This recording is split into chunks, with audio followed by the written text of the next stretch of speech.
जल चक्र के दौरान पौधे का कौन सा भाग वाष्पीकरण की प्रक्रिया में शामिल होता है? तो इसका जवाब है पत्ते, ऑप्शन नंबर 1। अगला प्रश्न है कि निम्नलिखित में से कौन सा सही है? तो किसी राज्य की विधान परिषद विघटन के अधीन नहीं है, ऑप्शन नंबर सी। भारतीय संविधान का अनुच्छेद 169 विधान परिषदों के सृजन अथवा समाप्त का अधिकार देता है। यदि विधानसभा ऐसा आशय पारित करे तो संसद उसे पास कर नए विधान परिषद के गठन को मंजूरी दे सकता है अथवा उसका लोप कर सकती है। वर्तमान में 6 राज्यों में विधान परिषदें हैं। वो हैं आंध्र प्रदेश, बिहार, उत्तर प्रदेश, तेलंगाना, कर्नाटक और महाराष्ट्र। अगला प्रश्न है कि जल भृत क्या है? तो जल सतह से नीचे संतृप्त क्षेत्र, ऑप्शन नंबर 1। अगला प्रश्न है कि कलमकारी कपड़े पर हाथ की पेंटिंग की पारंपरिक कला निम्नलिखित में से किस राज्य में उत्पन्न हुई थी? आंध्र प्रदेश में, ऑप्शन नंबर डी।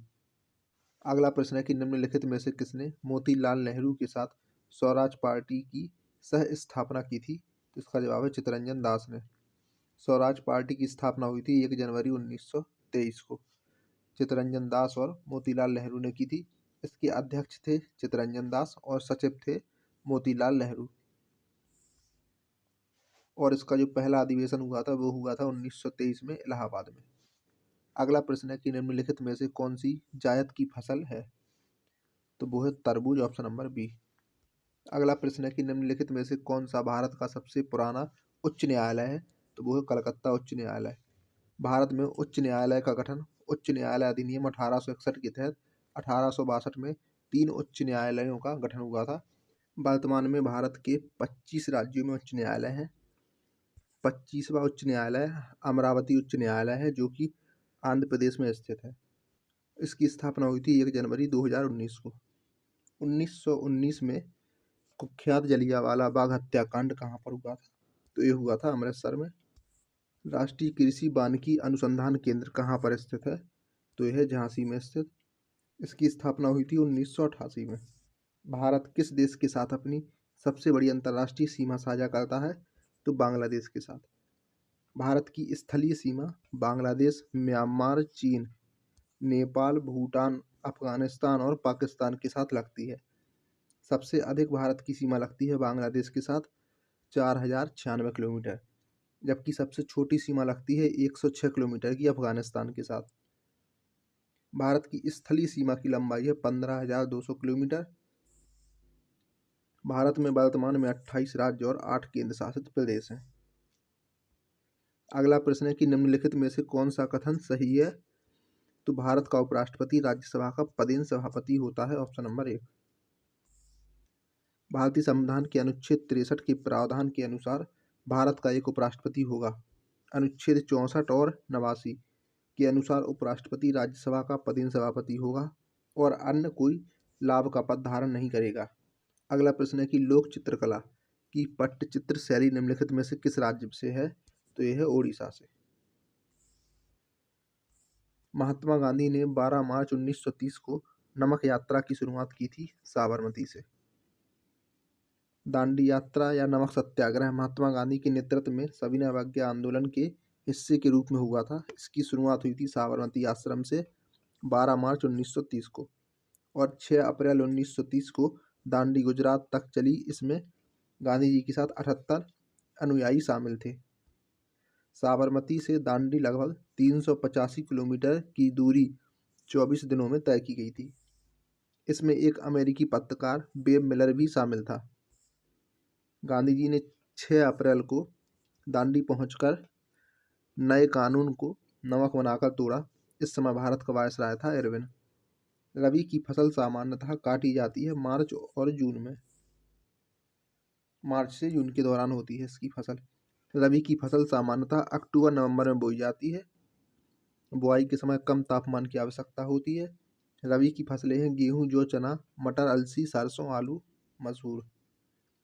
रबी की फसल की कटाई का समय शुष्क और ज़्यादा तापमान होता है। इसकी कटाई का समय है अप्रैल से जून के बीच में। निम्नलिखित में से कौन सा ऊर्जा की एसआई इकाई है? तो वो है जूल। ऊर्जा का एसआई मात्रक है जूल। भार और मापन पर सामान्यतः सामान्य सम्मेलन 1954 में हुआ था, जो 10वें क्रम का था। इसमें 6 मूल इकाइयाँ अनुमोदित की गई थीं: metre, kilogram, second, ampere, candela, kelvin. और फिर 1960 में एक और इकाई मोल जोड़ी गई थी। मीटर है लंबाई का, किलोग्राम है भार का, सेकंड है समय का, एम्पियर विद्युत धारा का, केल्विन ऊष्मागतिकी तापमान का, मोल है पदार्थ की मात्रा का, और कैंडेला है प्रकाशीय तीव्रता का मात्रक। न्यूटन बल का मात्रक है, वाट घंटा ऊर्जा की इकाई है, 1 हॉर्स पावर है, 746 वाट के बराबर। प्रसिद्ध शास्त्रीय नर्तक शोभना नारायण किस नृत्य शैली से संबंधित हैं? तो इनका संबंध है कथक से। निम्नलिखित में से कौन भारत के सर्वोच्च नागरिक सम्मान भारत रत्न पुरस्कार से सम्मानित होने वाले पहले गायक थे? तो एम.एस. सुब्बुलक्ष्मी। एम.एस. सुब्बुलक्ष्मी भारत के सर्वोच्च सम्मान भारत रत्न पाने वाली पहली संगीतकार थीं। उन्हें भारत रत्न मिला था 1998 में।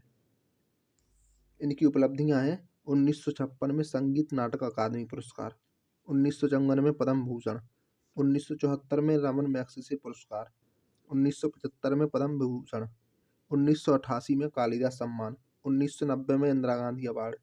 वह पहली भारतीय थी जो 1966 में संयुक्त राष्ट्र महासभा में अपनी प्रस्तुति दी थी। उन्होंने विदेशी मुद्रा विनियमन अधिनियम के द्वारा आरबीआई को विनिमय नियंत्रण के लिए वैधानिक शक्ति प्रदान की गई थी 1947 में। प्रधानमंत्री सुरक्षा बीमा योजना के तहत दुर्घटना मृत्यु के लिए उपलब्ध बीमा कवर की राशि कितनी है? तो वो है 2 लाख रुपए।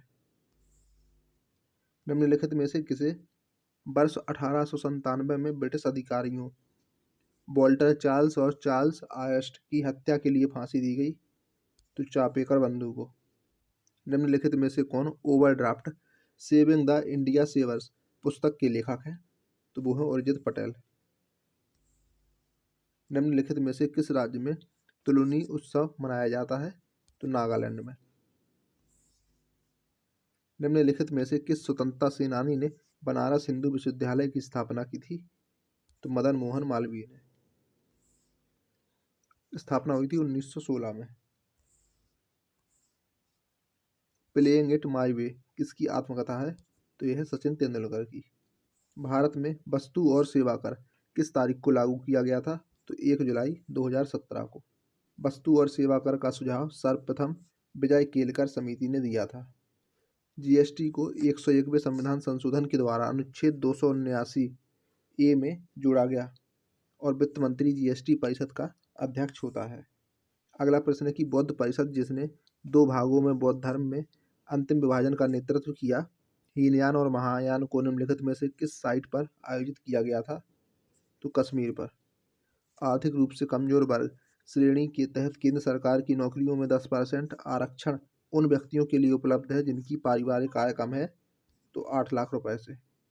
निम्नलिखित में से कौन एक हिमालय की चोटी नहीं है? तो वो है माउंट कोयोब। बाकी कंचनजंगा, धौलावीरा और मकालू ये तीनों हिमालय की चोटियां हैं। माउंट कोयोब दक्षिण अंडमान के सबसे ऊंचा बिंदु है। कंचनजंगा जो कि सिक्किम में है, भारत में हिमालय की सर्वोच्च चोटी है। धौलागिरी और मकालू नेपाल हिमालय में स्थित है। निम्नलिखित में से कौन सा राज्य सबसे कम आबादी वाला राज्य है? तो वो है सिक्किम। निम्नलिखित में से किस मुगल सम्राट ने दीन ए इलाही नामक जीवन के नए तरीके या धर्म का प्रतिपादन किया? तो वो किया अकबर ने। इसकी स्थापना हुई थी 1582 में। निम्नलिखित में से कौन सा राजवंश भारत के दक्षिणी भाग से संबंधित नहीं है? तो वो है चौहान राजवंश। चौहान राजवंश उत्तर भारत का एक राजपूत राजवंश था। इसने राजस्थान, गुजरात और सीमावर्ती प्रदेशों में 7वीं सदी से लेकर 12वीं सदी तक शासन किया। इन्होंने शाकंभरी में अपनी राजधानी बनाई।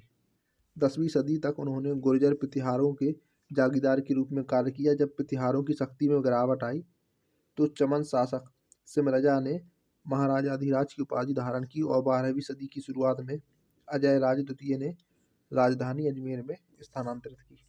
प्रसिद्ध कामाख्या मंदिर किस राज्य में स्थित है? तो यह है असम में, ऑप्शन नंबर डी। कामाख्या मंदिर असम राज्य के गुवाहाटी शहर में स्थित है। यह मंदिर नीलांचल पर्वत पर शक्ति की देवी सती को समर्पित है। यह भारत का एकमात्र मंदिर है जहां योनि की पूजा की जाती है। इस मंदिर का तांत्रिक महत्व भी है और यह तंत्र सिद्धि का सर्वोच्च स्थल है। यहाँ पर अम्बुबाची का मेला लगता है। संघनन जल चक्र की प्रक्रिया है। संघनन के बारे में निम्नलिखित में से कौन सा कथन है जो सही है? तो वाष्प अवस्था को तरल अवस्था में स्थानांतरित किया जा सकता है, ऑप्शन नंबर बी। गैस से द्रव बनाने की परिघटना संघनन कंडेंसेशन कहलाती है। भारत के किस राज्य की प्रति व्यक्ति आय सर्वाधिक है? तो वो है गोवा की। निम्नलिखित में से किस अवस्था में सोडियम की कमी हो सकती है? तो दस्त, डायरिया की अवस्था में। निम्नलिखित में से किस राज्य को राज्यसभा की अधिकतम संख्या आवंटित की गई है? तो उत्तर प्रदेश को, ऑप्शन नंबर बी। संविधान के अनुच्छेद 80 में राज्यसभा का प्रावधान है, इसे काउंसिल ऑफ स्टेट्स भी कहा जाता है। यह एक स्थायी सदन है। इसमें सदस्यों का कार्यकाल 6 वर्ष का होता है, लेकिन प्रत्येक 1/3 सदस्य प्रत्येक 2 वर्षों में पदमुक्त हो जाते हैं। राज्यसभा की सर्वाधिक सदस्यों की संख्या है उत्तर प्रदेश में 31। 19 सदस्यों के साथ महाराष्ट्र दूसरे नंबर पर है। अगला प्रश्न है कि निम्नलिखित में से किस टीम को India premier league cricket tournament का उद्घाटन संस्करण जीता था? तो वो जीता था राजस्थान रॉयल्स ने। सिख गुरु का नाम बताइए जिन्होंने पंजाबी भाषा लिखने वाली गुरुमुखी लिपि विकसित की? तो गुरु अंगद ने। गुरुमुखी लिपि का प्रयोग पंजाब भारत में आधिकारिक लिपि के रूप में होता है। इसमें 35 अक्षर हैं। अगला प्रश्न है कि निम्नलिखित में से किस राज्य में विधानसभा निर्वाचन क्षेत्रों की संख्या सबसे अधिक है?